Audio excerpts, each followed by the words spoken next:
Okay, let's rewind the clock. Go back to 2018. If you were talking about electric cars, you're really only talking about one company. Tesla. Right, Tesla. They weren't just leading the conversation, they were the conversation. The Model 3 was exploding. Elon Musk was, the face of the future. And every other car company was just playing catch-up, scrambling. But at the same time, halfway across the world, there was this other company, a company most people in the West had probably never even heard of. And they were building something that would just completely upend the entire EV world. That company is BYD. Build your dreams. And the core finding, the thing that just jumps out from all the data, is that timeline.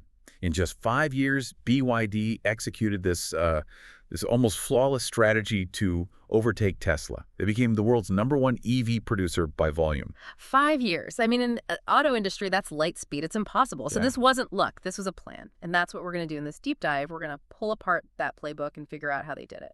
Yeah, we're talking about the leaders, the tech like the Blade battery, and most importantly, how owning the supply chain let them win a price war that Tesla just couldn't survive. It's like David versus Goliath, but if David had this, massive state-backed industrial machine behind him. Exactly. So let's start at the top with the founders. Everyone knows Elon Musk, right? It's a Silicon Valley genius. He's loud, he's dramatic, he's always on social media.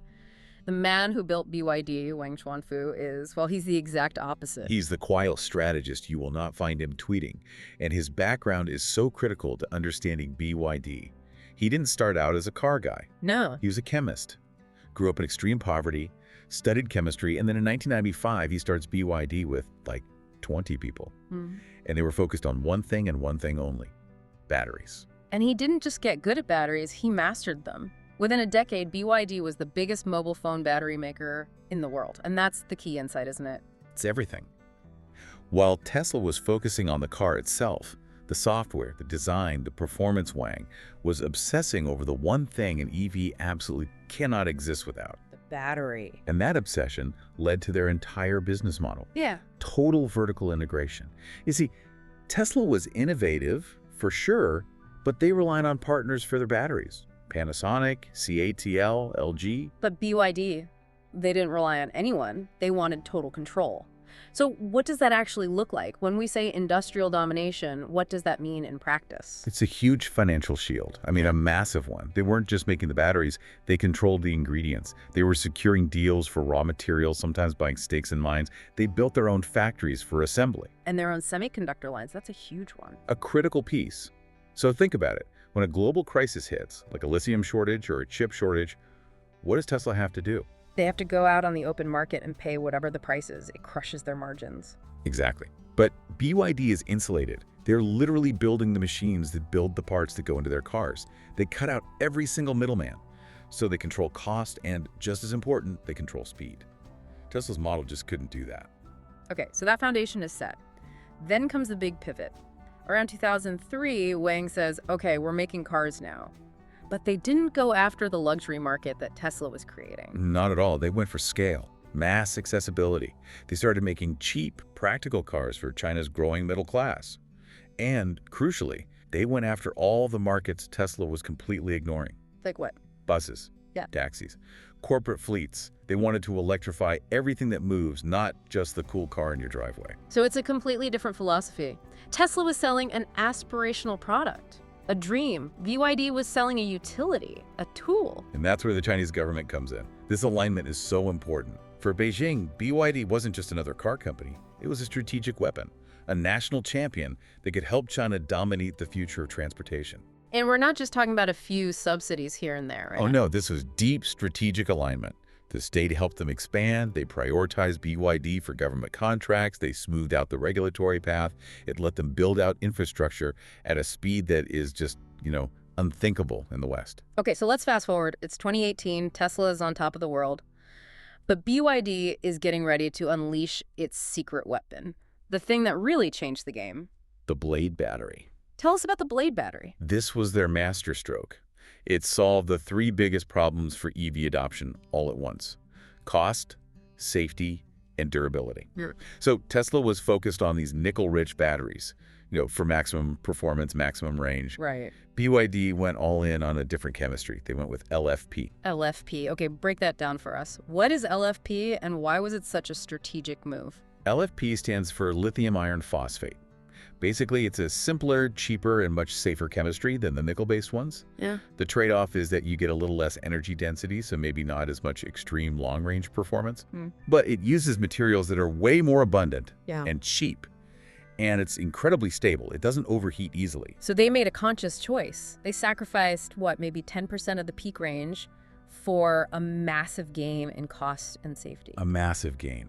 The safety aspect is just wild. There's this famous test, the nail penetration test. You puncture a normal battery and it can catch fire. Explode. Explode even. Yeah, I've seen those videos. The Blade battery. They stick a nail through it and it barely even heats up. And because it was so safe, they could build it directly into the frame of the car, which saved even more space, more weight, and more money. So they have this weapon, this cheap, safe, durable battery, and then they flood the market. They flood the market. With cars like the Dolphin, the Yuan Plus, and the big one, the Seagull, these cars offered, good range, good features for half or even a third of what a Tesla cost. The Seagull's price was just shocking when it came out. It was. And that's the point. BYD didn't win by building a better car than Tesla. They won by completely changing what people thought an EV should be. It didn't have to be a six-figure tech marvel. It could be a reliable, affordable car for everyone. And that affordability is what kicked off the price war. It led directly to it. BYD starts slashing prices, and Tesla has no choice but to follow. They start cutting prices globally to try and compete. But those cuts absolutely hammered Tesla's profit margins. BYD, on the other hand, just seemed to shrug it off. Why? How could they cut so deep and still make money? And we're right back to where we started.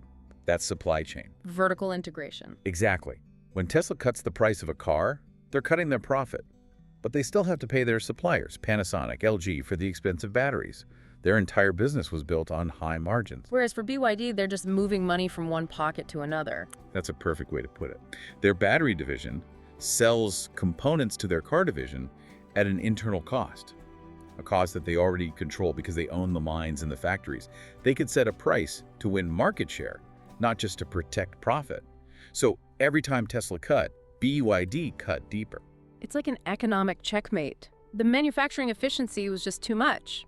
But the story's even deeper than that, isn't it? There were these other long-term strategies they were playing. Oh, absolutely. Things that Silicon Valley just doesn't really think about. Okay, like what? Well, first, relationships.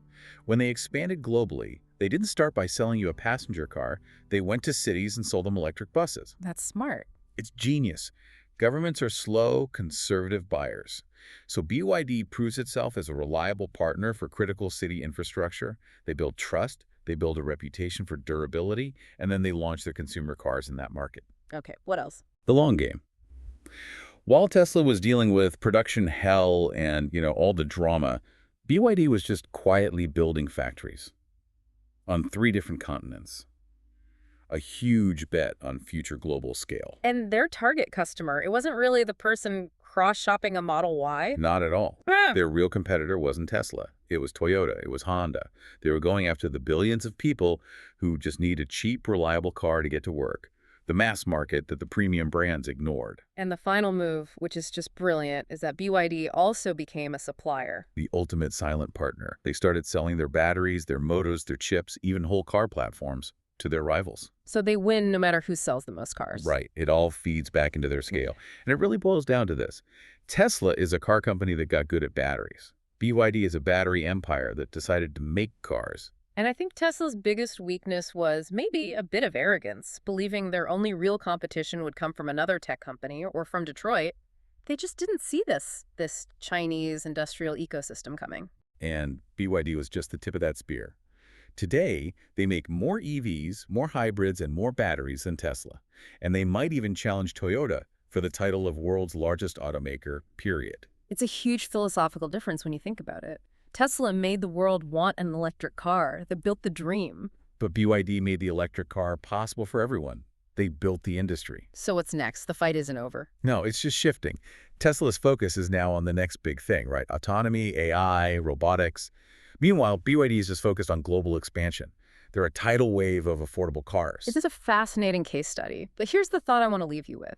If BYD used this playbook, this mix of state support, total vertical integration, and brutal pricing to conquer the EV market, what does that mean for the next big high-tech industry?